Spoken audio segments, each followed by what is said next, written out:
What's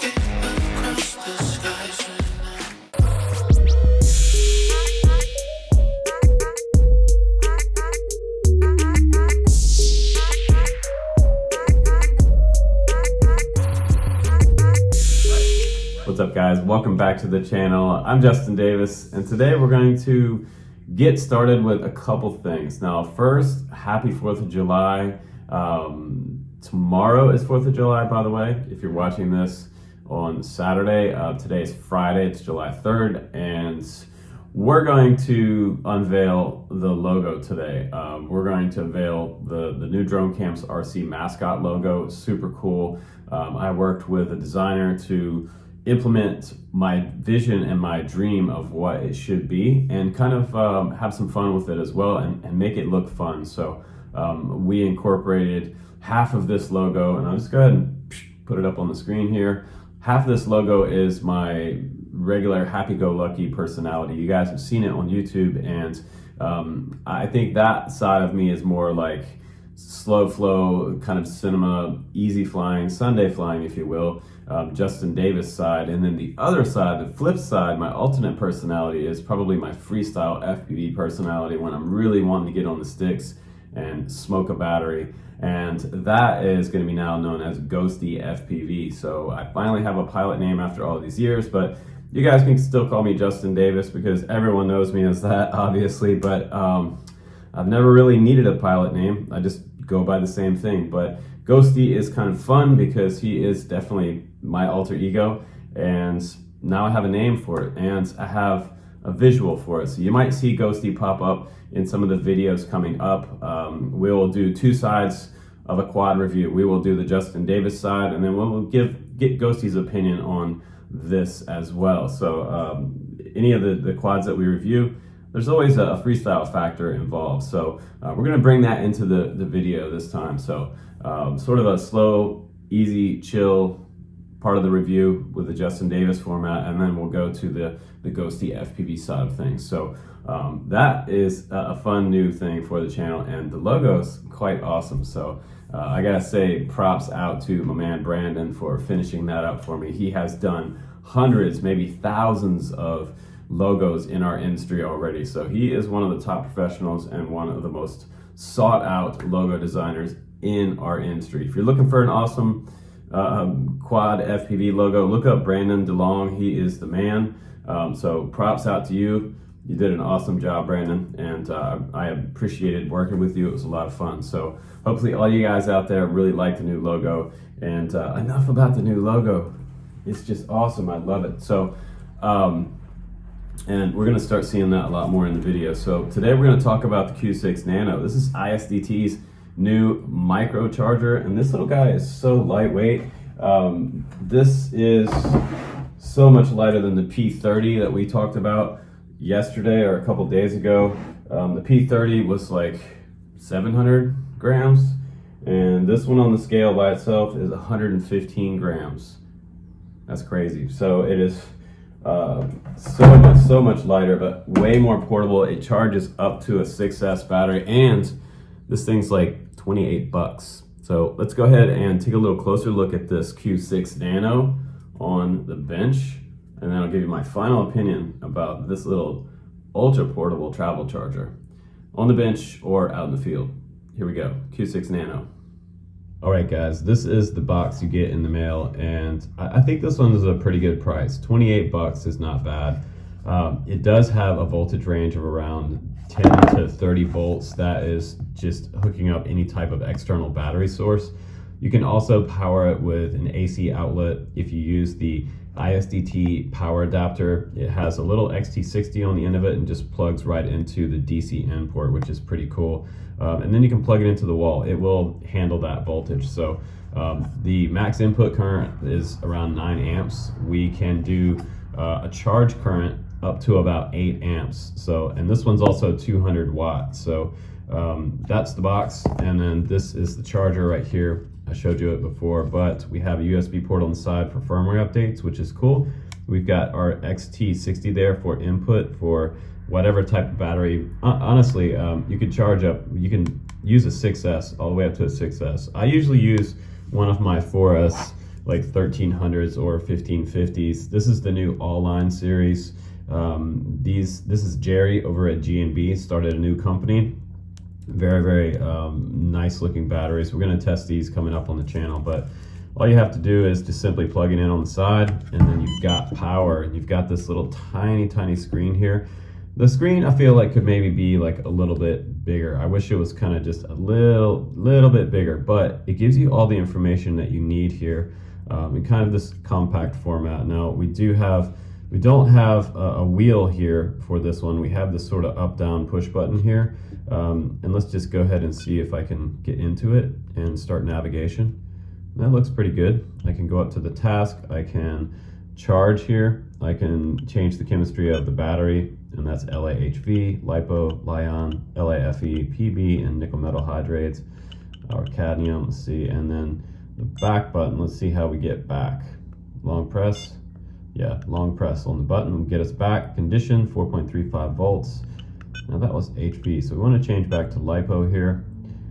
Okay, now condition 4.20. So if you're on LIHV, it's going to be 435. Now it's 420. Now we're going to charge a 2S battery, so I'm going to go up here to 2S. You can see the max is 6S there. So 2S looks good. We'll select that. It's kind of hard to get to the center of this button. It's a little bit rocky, so this is a review, so I'm going to tell you guys what the deal is with this. We're going to charge at 1 amp there. I'm just going to grab a small battery to start with, and I have a converter here. We're going to have to run a converter to an XT30. You can make those up yourself, or you can buy them on Amazon, but traditionally here we're going to plug in an XT60. So I'm going to go ahead and plug in my adapter here, and like I said, you can get these XT60 to XT30 on Amazon. Just plug that in, and then your balance port is here from 2 to 6S. So if you want to charge 1S batteries, you're going to have to get some type of 1S board, and you can also, I'll put some links down below for those. It's just an XT60 that plugs in, and then you'll have I believe 6 or 12 different PH 2.0 charge ports on those breakout boards for the 1S. You can also get the eSheen style charger that has a 6-in-1 setup on there, and I'll try to put a link down below for that charger as well. I usually don't use this type of charger for 1S, but if you have the breakout board for 1S adapter, that will charge as many as you want, as quick as you want, which is kind of cool. You're doing some flying, and you actually can keep the batteries coming to you as you're flying. It's kind of crazy. Every time I go back to the charger after flying a battery, there's a couple more ready. So now we have this all set up here, and you can see on the screen that we have full telemetry here for our battery, 7.7 volt here, 3.87 volts per cell. This one hasn't been charged up yet, but if we go up and down here, it gives us a little more information about the system. We have 15.4 volt on the source, and then the over arrow to the right is telling us this battery here, and there's a little tiny arrow to the left. You can just barely see that. It gives us the operating temperature, 75 degrees Fahrenheit, and it looks like we haven't charged anything on this charger yet. It says 0 pieces down at the very bottom. So let's go back to the main screen, and let's click right in the center. Now it sees that it's a 2S battery, so this is on auto select. It should see what type of battery I have hooked up to it. So I'm gonna go ahead and start, and now we're charging. So the same setup as the P30, similar operating system on here, updatable firmware. This one has a little smaller voltage range. This one has, I believe it was 10 to around 30 volts. So not a big difference, but that's looking good there. I'm putting in 1 amp, and 6 milliamp have been put into the battery so far. Up here, it doesn't tell you the percentage, but it has a bar that lets you know how far until 100% of charge. Then you have your time up here, time elapsed.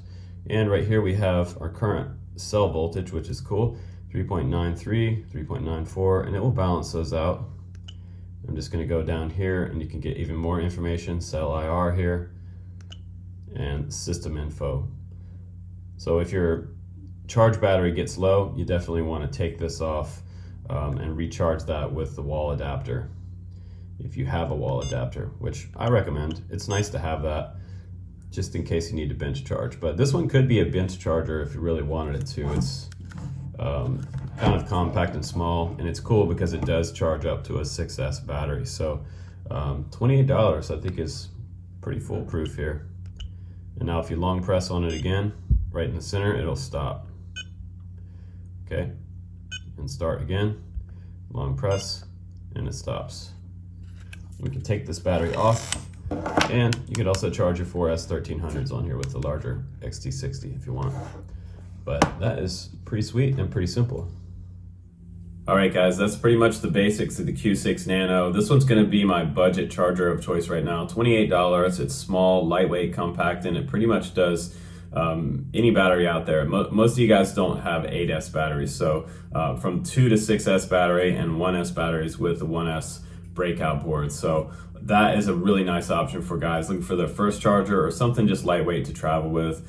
The next charger up that we were going to look at on the channel coming up is the Toolkit RC M6D, and some of you guys were talking about this one yesterday, that you said you already have this one. And this one has dual ports. It is a little heavier, about twice as heavy as the Q6 Nano, but this one comes in at about 225 grams. This one's around 115 grams, so a little bit heavier, but you get 2 ports on there. It just depends on the type of charging you want to do or how much you actually want. This one is 500 watt and will charge up to a 6S battery, 15 amp max on this one, 8 amp max on this one. So a couple different choices here. This one also has a full-blown USB port with a 2 amp charging output. So 2.1 amp for your iPhone or USB devices. So that's kind of nice. But in comparison, this one to something like the Q8 out there, they have the Q8, which is kind of the big brother to this one. It's a little bit more money, but the Q8 is going to bring in that full-size USB port and all that good stuff that the